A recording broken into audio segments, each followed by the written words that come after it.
The physical setting of Joseph Goebbels' speech in the Berlin Sportpalast had the audience sit in front of and under a big banner bearing the words, Totaler Krieg, Chaos Erster Krieg, which in English means, Total War Shortest War, along with Nazi banners and swastikas, as seen in pictures and films taken of the event. Goebbels claimed the audience included people from all classes and occupations, such as soldiers, doctors, scientists, artists, engineers and architects, teachers and white-collars. The propagandist had carefully selected his listeners to react with the appropriate levels of fanaticism. Afterwards, Goebbels remarked Albert Speer that it was the best trained audience you could find in Germany. But the enthusiastic and unified crowd response recorded in their written version is not always supported by the recording. In the speech, Goebbels elaborated at length what the regime's propaganda said was the threat posed by what he termed international Jewry.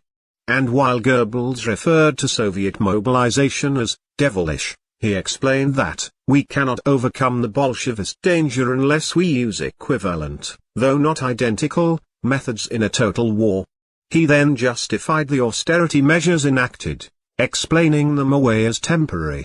Historically, the speech is important in that it marks the first admission by the Nazi Party leadership that they were facing problems, and launched the mobilization campaign that actually prolonged the war, under the slogan, "And Sturm, break loose," or in German, Ansturm, brick los.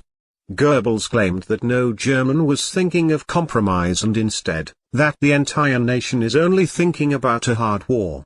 Goebbels attempted to counter reports in the Allied press that German civilians had lost faith in victory by asking the audience a number of questions at the end, such as, "Do you believe in the Führer and us in the final total victory of the German people? Are you and the German people willing to work, if the Führer orders, 10, 12, and if necessary 14 hours a day and to give everything for victory? Do you want total war? If necessary, do you want a war more total and radical than anything that we can even imagine today?" The recorded oral version of the speech differed in some ways to the written record. Especially significant is that in the oral record of the speech, Goebbels actually begins to mention their extermination of Jews, rather than the less harsh terms used in the written version to describe the horrific, disgusting crimes of the Nazis, but catches himself in the middle of the word, using exclusion instead. Millions of Germans had listened to Goebbels on the radio as he delivered this speech about their misfortune of the past weeks, and an unvarnished picture of the situation.